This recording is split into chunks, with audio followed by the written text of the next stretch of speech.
Hello and welcome to People's Perspectives. I'm Kevin Doney, and today I'm talking to Ella. Ella is a non-binary person who is agender, and today we asking the questions, clarifying what that means, and how that is in society today and in American culture.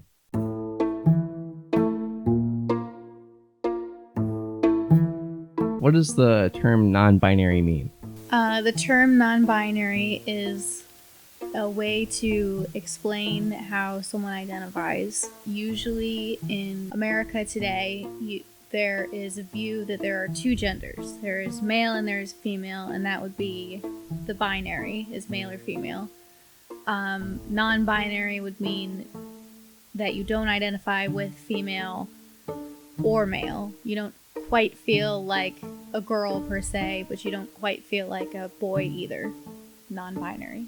All right, so then how does the term agender come into play with that? Agender is one of the terms of one of the non-binary identifications. It means lacking any gender. I personally don't identify with having any gender at all. I just see myself as a person. I don't think that I'm a girl or a boy or any other gender out there. I'm void of gender. That's what it is. A is when you put A in front of something, it's lack of. Atheist is lack of religion. Asexual is lack of sexual orientation. Agender is lack of gender or gender identity. All right, so how did you realize or figure out that you were agender? How did you find out, how did you figure that out for yourself? Well, growing up, I never really enjoyed many of the feminine things that are associated with females, with girls usually. I had Barbies, but I never really played with them. I just kind of would play with whatever. I really, really liked superheroes and Marvel comics and DC comics and superhero movies. So I never really liked it when people would say, you can't like that, you're a girl. Or, go put on dresses, go play with Barbies, you're a girl. You can't like that thing. That always discouraged me from anything. And I felt that when I learned of the term agender, was or non-binary really, when I follow people on social media, and I know I followed a few people that identified as non-binary. They didn't feel like they identified with any gender, and I felt like how they had described non-binary was essentially how I identify. And I essentially researched more into it and found the term that I think fit me best, and that was agender. Kind of answers my other question. Did you know what agender was in childhood? So you just kind of just found out what that was a little later in life, and then thought this fits me better than being a girl. So yeah, cool. Do you believe that non-binary people are properly represented in society and American culture? No, definitely not. What steps do you believe should be taken to rectify this and provide a better understanding of who non-binary people are? Well, I watch a show called One Day at a Time. I really enjoy it. It's very innovative and it's very entertaining. One of the main characters is a cis female. She identifies as a girl. She also identifies as gay. And one of the episodes in one of the later seasons was she brought over a bunch of friends from a online group. And they all, when they introduced themselves to the family, they all said, my name is blank and my pronouns are, blank and blank. And she at first liked one of the other girls in the group, but then learned that she had a girlfriend. And then one of the other people in the group, kind of asked her about life and stuff, and they kind of hit it off. The person that walked up to her, though, identified as non-binary. Their pronouns are they and them, Their name's Sydney or Sid, and they are in a relationship on TV. And I think that that's one of the fastest ways to get people to know what it is if you have a character on a popular television show or series or movie or celebrity, because then people are going to be curious and look it up on their own. Right, so in a similar fashion to like Indian characters or Asian characters or stuff like that. Yeah. Do you think that the aggression and hostility toward non-binary people comes from only miseducation and misinformation, or that it comes from both that and a place of hate? It's a little bit of both. I think it is miscommunication and ignorance, but I think it also is some type of hate. I think that with non-binary identities, there is a particular denial of those identities from particular people, even in the LGBT community, because it's viewed that the only valid gender identities are binary. So a trans man would be a valid identity, but a trans person who identifies as non-binary is usually not looked at in more positive of a light, because it's not, I don't think people know what it is, and if they do know what it is, they think they know what it is, and they really don't. Right, so far non-binary just isn't regarded as normal, while binary is. Yes. So why is the notion that there are only two genders considered a danger to human rights? Well, because when you have the view that there are only two genders, then it is kind of, it's very toxic, because you have one or the other. You have a male and female, and that usually comes with sets of rules that you have to follow to be a female, and sets of rules that you have to follow to be a male. And if you follow a rule in the female category as a male, then it you are looked down upon, because you're not a macho masculine man.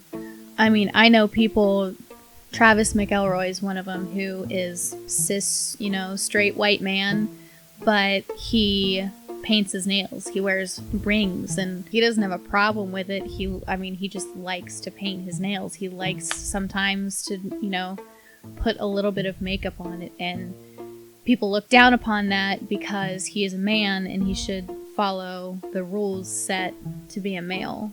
And when those rules are set in stone like that, that can be toxic, because you're telling people who are expressing themselves the way they want to express themselves, and who are being themselves in the purest form, that's wrong. So what really is gender? I personally believe that it's entirely a social construct. I believe that when people say male and female gender, there are only two genders, etc., what they're referring to is genitals, and that would be sex. There is a difference between sex and gender. And gender is essentially how you express yourself in your identity. And I think that the two-gender view is not open enough to different identities. I think that gender is solely how you identify and how you express how you identify. I don't think that it is sex. Right, so your sex is the genitals that the person is born with, and then the gender is separate from that, and then even gender behavior is separate from that. Yeah. Do you believe that non-binary people didn't exist some time ago and are only here now because the idea didn't exist then? Or have non-binary people been around longer than most people think and are only prevalent now because they're open about it because of the growing acceptance of American society? I am aware that there have been, gender nonconforming, non-binary people in history long ago. I read a book a while ago called Queer There and Everywhere. I don't remember the author, but it goes through essentially prevalent figures in history ever, and will shed light on their gender identity, their sexual orientation that is kind of looked down upon because they're figures of history. And one of the people in the book, I don't remember their name, but they were born female, they were a princess, and they had expressed in writing and essentially everywhere that they didn't quite feel like a girl. There wasn't a term for that back then, so they essentially didn't feel like a girl but still identified as a girl because there wasn't a word for non-binary. I use they them pronouns for this person because they've expressed not feeling in a binary way like that, but they them pronouns weren't necessarily a thing used, so they were referred to as in she her pronouns all their life. They wrote about not feeling quite like a girl. They wrote they still wore dresses and performed what was expected of them as a higher royalty member of society, but they still didn't feel like the binary terms like that fit them.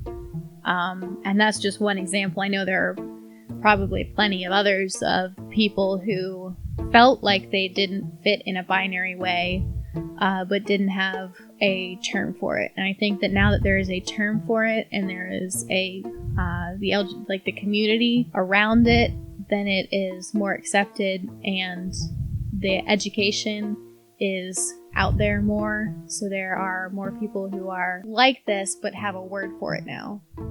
I think that's the only difference, is there have been these people in history forever.